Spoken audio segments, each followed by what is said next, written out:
Hello, everyone. Today we are starting a new chapter, A Letter to God. Okay, the name of the chapter is A Letter to God. हम ये पढ़ने वाले हैं chapter 1 है हमारा class 10 English का. So before reading this chapter there is something. चलिए हम देखते हैं कि क्या है. They say faith can move mountains, but what should we put our faith in? This is the question the story delicately poses. Okay, हम सब faith के बारे में जानते हैं. हम सबको कभी कहीं ना कहीं किसी ना किसी पे कभी ना कभी फेथ होता है. और ये ऐसी एक कहावत है कि विश्वास वो चीज है जो बड़े से बड़े पत्थर को भी हिला सकता है. Right. Faith can move mountain, but the question is कि फेथ कहाँ और किस पे होना चाहिए. And this question is in your story. And ये स्टोरी पढ़ा कि एक लिरिकल वे में तुम कह लो, इतना ड्रामेटिक वे में इतना प्यारा सा स्टोरी फेथ के बारे में आपको बताता है. Lencho is a farmer who writes a letter to God when his crop are ruined, asking for 100 pesos. Does Lencho letter reach God? क्या लेंचो लेंचो जो एक फार्मर है वो एक लेटर लिखता है गॉड को. तो बस स्टोरी में क्या हम आगे पढ़ने वाले हैं कि क्या उसका लेटर भगवान तक पहुंचता है. बिकॉज प्रैक्टिकली स्पीकिंग ये पॉसिबल नहीं है. Does God send him money? क्या पैसा वो डिमांड करता है तो भगवान उसको पैसा भेजते हैं. Think what your answer to this question would be and guess how the story continue before you begin to read. और आपको गेस करना है कि कैसे स्टोरी कंटिन्यू करेगी. इससे पहले स्टोरी कंटिन्यू करने से पहले I am asking a question to all of you कि सपोज कि आपका एक फार्म फील्ड है जिसके क्रॉप से आपका पूरे साल का जो भी घर के खर्च है, आपके खाना एंड एवरीथिंग वो सब कुछ जाता है. और अचानक ऐसा होता है कि वो सारा खेत मैदान जो भी क्रॉप है वो सब बर्बाद हो जाते हैं. तो what will be the last option to you जहाँ पे आप सोचोगे कि हम कैसे अपनी लिविंग अपनी जीविका चला पाए. आप ये मेरे को आंसर करो. Do comment. आप कमेंट करोगे तो ये क्लास हमारा इंटरेस्टिंग बनेगा और मैं भी आप मेरे को सजेस्ट करोगे कि मैं कैसे पढ़ाऊँ. क्योंकि कुछ टीचर्स ऐसा होते हैं कि ये सारी एक्टिविटी और जो भी दिए हुए हैं इसको स्किप करके आगे डायरेक्ट यहाँ पे आ जाते हैं स्टोरी से, जहाँ से आपकी स्टोरी स्टार्ट है. बट मेरी पढ़ाने अगर क्लास पढ़ाने का तरीका है, मैं सारी चीज़ें भी लेती हूँ. अगर मैं ऐसे फिजिकली हमारा क्लास रहता है तो आई लास्ट बहुत सारे क्वेश्चंस, बहुत सारे ऐसे हाइपोथेटिकल सिचुएशन देती हूँ. स्टोरी पहले ही आपको पता होती है. बट ये एक कम्युनिकेशन इंटरेक्शन नहीं हो पा रहा है. तो आई विल रिक्वेस्ट यू कि प्लीज कमेंट करो. एंड ऑल्सो अगर आपको बहुत सही लगे, अच्छा लगे, आपको लग रहा है कि कुछ मेरे पढ़ाने से आपको मिल रहा है तो डू सब्सक्राइब माई चैनल. तो यहाँ पे हम देखते हैं एक्टिविटी क्या है. One of the cheapest way to send money to someone is through the post office. You know अभी तो this is not the cheapest way, क्योंकि आजकल हम तो पोस्ट ऑफिस से पैसा भेजना लाइक तुम लोग तो जानते ही नहीं होंगे कि कैसे लेटर एनवेलप में डालते हैं, कैसे मनी ऑर्डर करते हैं, क्या क्या करते हैं. Because today this all transaction has become so easy, so reachable to everyone कि हम ये सारी अभी नहीं जानते. बट स्टिल देखो क्या होता है letter. How you have you ever sent or receive money in this way. क्या कभी तुमने रिसीव करा? आई थिंक तुम्हारा पूरा क्लास नहीं करा होगा. But you can ask your parents, huh? या grandparents. उनसे पूछो. Here what you have to do. As you read the instruction, discuss with your teacher in the class the meaning of these words. Counter, counter clerk, appropriate, acknowledgement, counterfoil, record. ये सारे कुछ term है जो आप money order करते हो तो ऐसे ऐसे टर्म्स आपको मिलते हैं. तो what are the steps to money order. Inside the post office you go to the counter marked money order. पता है पोस्ट ऑफिस जाओगे तो वहाँ एक काउंटर होगा जहाँ पे मार्क होगा MO करके, मनी ऑर्डर उसको बोलते हैं. बाय या MO money order from for जो भी पैसा हो गया 50 पैसे to the person behind the counter. 50 पैसे होते हैं अभी की डेट में. टुडे आज 2026 चल रहा है, क्या है I also don't know. Fill in the appropriate boxes in the form. जो भी दिए गए हैं ब्लॉक लेटर में, कैसे आपको फॉर्म है देखो यहाँ पे फॉर्म का एक आपको दिया भी गया है सैंपल कि ये सारे फॉर्म पूरा भरने होते हैं. फिर क्या करना होता है कि कुछ एक जो भी अमाउंट आपको डालना है और चार्जेस अमाउंट आप एनवेलप में डालिए या और उसको सील करना होता है. और जो भी चार्जेस फी उसको क्लियर करो. Take the MO acknowledgement counterfoil for the record. वहाँ पे रिकॉर्ड के लिए ऑब्वियसली बहुत जरूरी है. फिर इसको लेके जाइए और you have to money order this. ठीक है. यहाँ पे पूरा बताया गया है कि क्या क्या स्टेटमेंट होते हैं, कैसे मनी ऑर्डर होता है. You read this yourself. मेरा क्या मानना है कि टेक्नोलॉजी के साथ साथ आप नॉलेज सबका रखो, बट जिस चीज पे आपको मेनली ज्यादा फोकस करना है आप उस पर देखो. Today I am taking this lecture for your exam point of view. तो मैं स्टोरी पे आती हूँ. डिटेल लेक्चर मैंने दिया हुआ है जहाँ पे क्वेश्चन एंड ऑल सब कुछ करा है. तो मैं यहाँ पे सबसे पहले स्टोरी से स्टार्ट करती हूँ. The house, the only one in the entire valley, sat on the crest of a low hill. Story देखो कैसे स्टार्ट होता है कि आप अपने दिमाग में ना एक मूवी की तरह, एक ड्रामे की तरह आप इसको चला सकते हो कि the house the only one in the entire valley sat on the first of a low hill, एक ऐसा हाउस है पूरे वैली में। वैली में क्या होता है, जहाँ बहुत सारे माउंटेन होते हैं, तो एक जो माउंटेन है, लो हिल है, ठीक है? वहाँ के एकदम टॉप पे है। What I mean by crest? This means top of the hill, okay? तो उस टॉप पे एक घर है, और वो घर क्या है? From this height one could see the river and the field of ripe corn dotted with flower that always promised a good harvest। तो यहाँ से जो घर है, यहाँ से क्या है? From the height of one could see the river and the field of ripe corn dotted with the flower that always promise a good harvest। कि इतना हाइट है कि वहां से आप रिवर देख सकते हो, फील्ड देख सकते हो, जहाँ पे पके हुए राइट कॉर्न, कॉर्न का जो फील्ड है, वो उसमें dotted with flower. Dotted with flower मतलब क्या होता है कि जब आप देखते हो कि कॉर्न पूरा उसमें वो बालियाँ आप कह सकते हो, बालियाँ जिसमें ऐसे-ऐसे छोटे-छोटे भी फ्लावर आए ही हैं, बट वो पूरा दाना नहीं आया है, जैसे वो ढका भी होता है, वो दाना पूरा नहीं आया है, तो उसी को कहते हैं डॉटेड विथ फ्लावर। और जब कोई भी आम का पेड़ जैसे मौसम हो, उसमें मुजरे आती हैं, तो जितने ज़्यादा मुजर उतने ज़्यादा आम आएँगे, हम ऐसा कहते हैं ना, वैसे ही जितने ज़्यादा यहाँ पे फ्लावर दिख रहे हैं, उतने अच्छे कॉर्न आएँगे। तो this flower is promising a good harvest, कि इसका मतलब ये है कि अभी इसका ये फूल इतना बढ़िया है, तो दाने भी बहुत अच्छे आने वाले हैं। The only thing on the earth needed was a downpour or at least a shower। तो लेकिन इस पूरे फील्ड को सिर्फ और सिर्फ एक चीज की अभी जरूरत है, या तो एक डाउनपोर हो या फिर कोई shower. What is the difference between downpour and shower? तो डाउनपोर क्या होता है कि अ, बहुत ही हैवी रेन, लाइक एकदम तेज स्पीड से बारिश हो रही है बहुत सारे घंटे तक, जो पानी लबालब भर गए हैं, इसको कहते हैं डाउनपोर, जो पूरी की पूरी तरह पूरा पानी से भर दे। और एटलीस्ट शावर मींस की थोड़ा हल्का फुल्का नहीं बारिश आ जाता है, जो खाली जमीन आपको गीला कर दे। एक अच्छी आधे घंटे के लिए, 15 मिनट के लिए, 20 मिनट के लिए थोड़ा थोड़ा जो बारिश हो गया, जिसका स्पीड भी बहुत कम है, तो this is the shower. It's all upon the tendency है, दोनों में ये अंतर होता है। इन दोनों में, आपके ये डाउनपोर में और शावर में। Throughout the morning, Lencho, who knew his field intimately, had done nothing else but see the sky toward the northeast.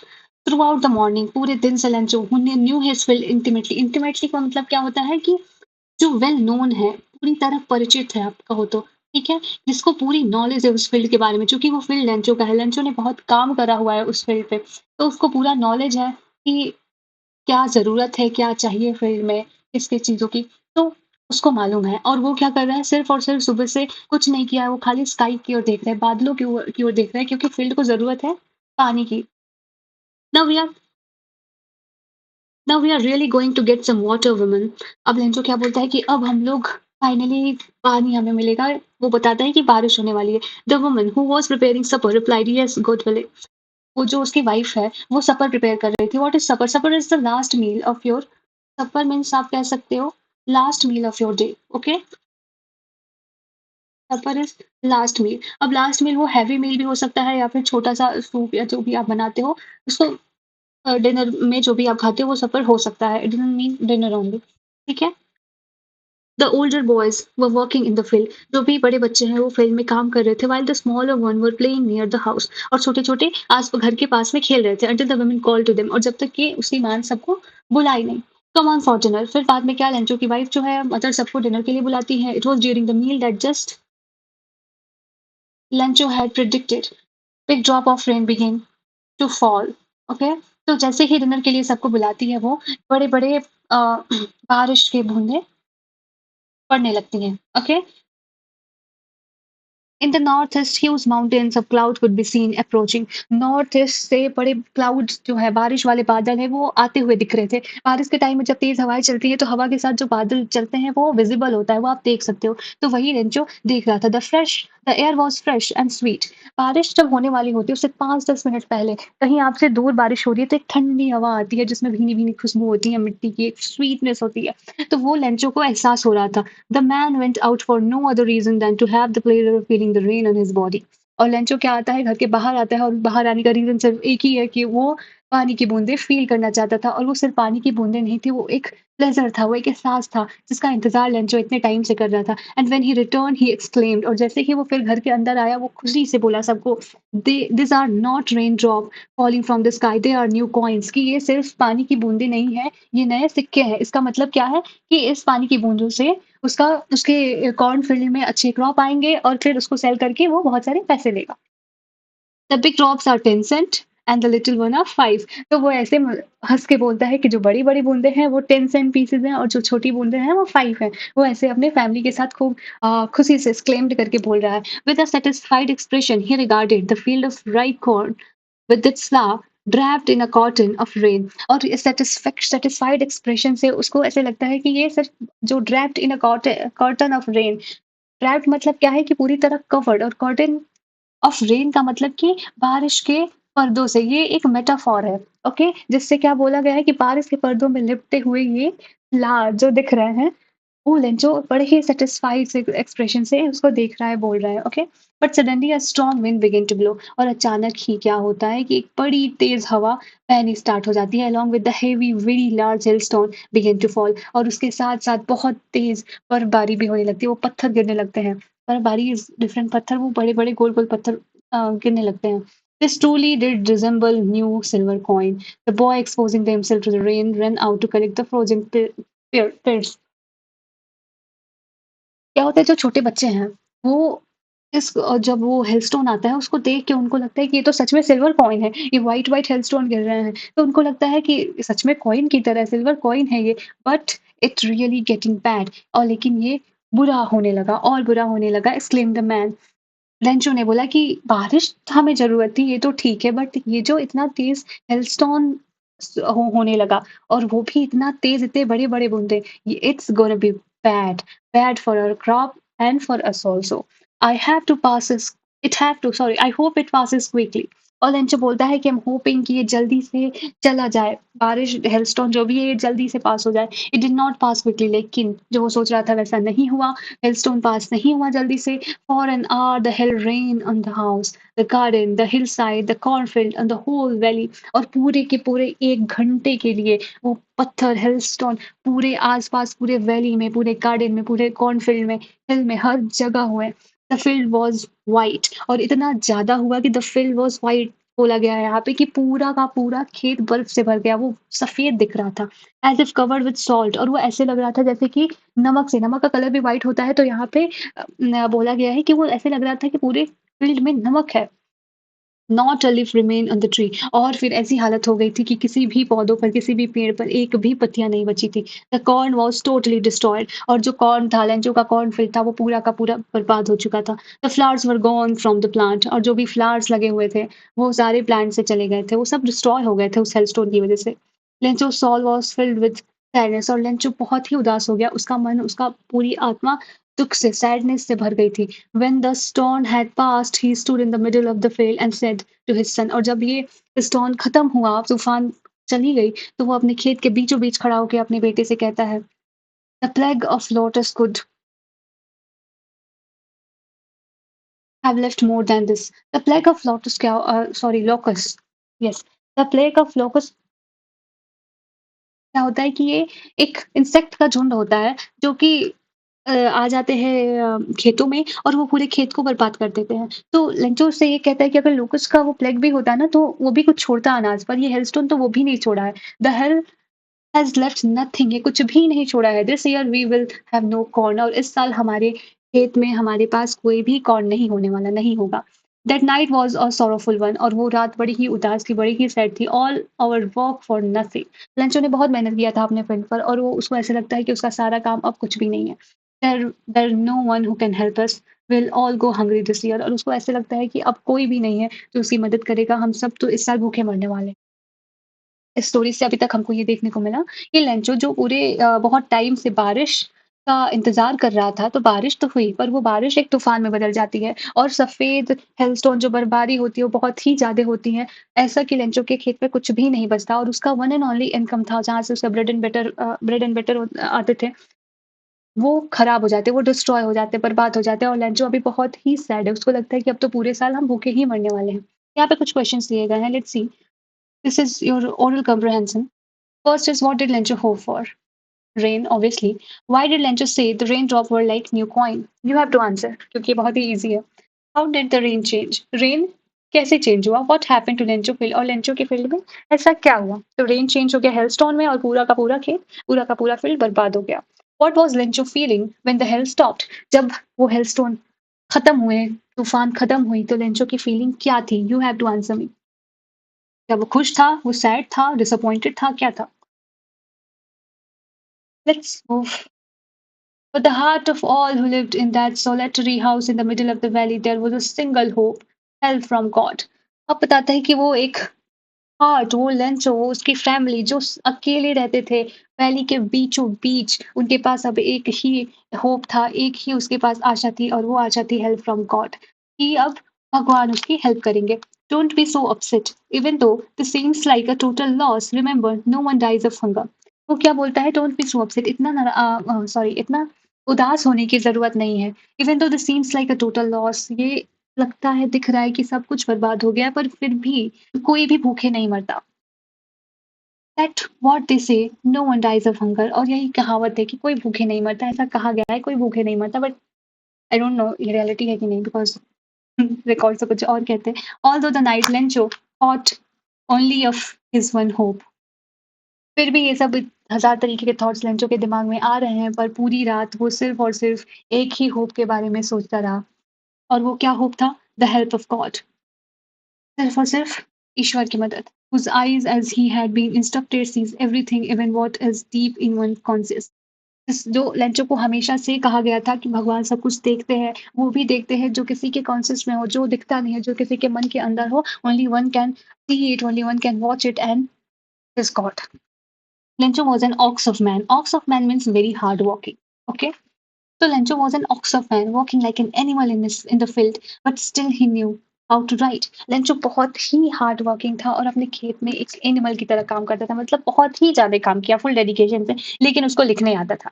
The following Sunday, at daybreak, he began to write a letter which he himself would carry to town and place in the mail. It was nothing less than a letter to God. और वो क्या किया Sunday को, उसके बाद next ही दिन Sunday को वो एक लेटर लिखता है और वो लेटर लेके जाता है पोस्ट ऑफिस मेल करने के लिए। और वो लेटर किसके लिए था? We all know, because Lencho has one and only hope, और होप क्या था? कि गॉड। और वो एक लेटर लिखता है गॉड को। और वो क्या लिखता है? God, he wrote, if you don't help me my family and I will go hungry this year. वो लिखता है कि गॉड, अगर आप हमारी हेल्प नहीं करते हैं तो ये पूरे साल मैं और मेरी फैमिली भूखे रहने वाले हैं। I need 100 pesos in order to sow my field again and to live until the crop come because the hailstone। तो कहता है कि मेरे को 100 पेसेस में, इट्स अ करेंसी जो लैटिन अमेरिकन कंट्री में होती है, तो वो गॉड से 100 पेसेस की डिमांड करता है, मांगता है, जिससे वो अपनी क्रॉप को फिर से बो सके और तब तक के लिए अपने घर का गुजारा कर सके, जब तक कि नए क्रॉप फिर से नहीं आते हैं, क्योंकि वो हेलस्टोन की वजह से क्या हो गए हैं, डिस्ट्रॉय हो गए हैं, तो उसको फिर से ये सारी चीजें चाहिए। He wrote to God on the envelope, और एनवेलप पे हमें एक एड्रेस लिखना होता है, ओके। तो वो एड्रेस लिखता है to God, put the letter inside and still tumble went to town at the post office. He placed a stamp on the letter and dropped into the mail box. वो क्या करता है, वो एक एनवेलप में डालता है, टू गॉड लिखता है लेटर को, और फिर भी लेकिन वो ट्रबल था, वो परेशान था, स्टिल ट्रबल्ड। वो जाता है, शहर जाता है, और वो स्टैम्प लगा के वहां पे मेल बॉक्स में अपने लेटर को डाल देता है। फिर क्या होता है वहां से, अब जब मेल बॉक्स में लेटर डाल दिया गया तो वहां से जो एम्प्लॉयज होते हैं मेल ऑफिस के, पोस्ट ऑफिस के, वो सारे लेटर को एड्रेस वाइज करके रखते हैं, फिर उनका वहां से पहुंचाना काम होता है, ठीक है। तो ये काम अब बाद में होना स्टार्ट हुआ। One of the employee who was a postman and also help to the post office went to his boss laughing heartily and showed him the letter to God. वहां का एक एम्प्लॉय क्या करता है, जो कि पोस्टमैन भी है और पोस्ट ऑफिस में कभी-कभी हेल्प भी करता है, काम भी करता है, वो अपने बॉस के पास काफ़ी एकदम जो ठहाके लगा के पेट दर्द वाला पूरे हँसी से हँसते हुए जाता है और उसको उनको एक लेटर दिखाता है। ओके, वही लेटर जो लेटर पे लिखा था, क्या लिखा था? Letter to God. Never in his career as a postman he had known this that address. वो अपने पोस्टमैन के पूरे करियर में वो एड्रेस नहीं जानता था। The post master a fat, amiable, amiable means friendly and pleasant, जो उनका बिहेवियर था, ओके। क्या है? The post master fat and amiable fellow also broke out laughing. वो भी हंसने लगा, ओके। जो पोस्टमैन जाता है वो पोस्ट मास्टर को दिखाता है ये सारा लेटर, तो वो भी हंसने लगा।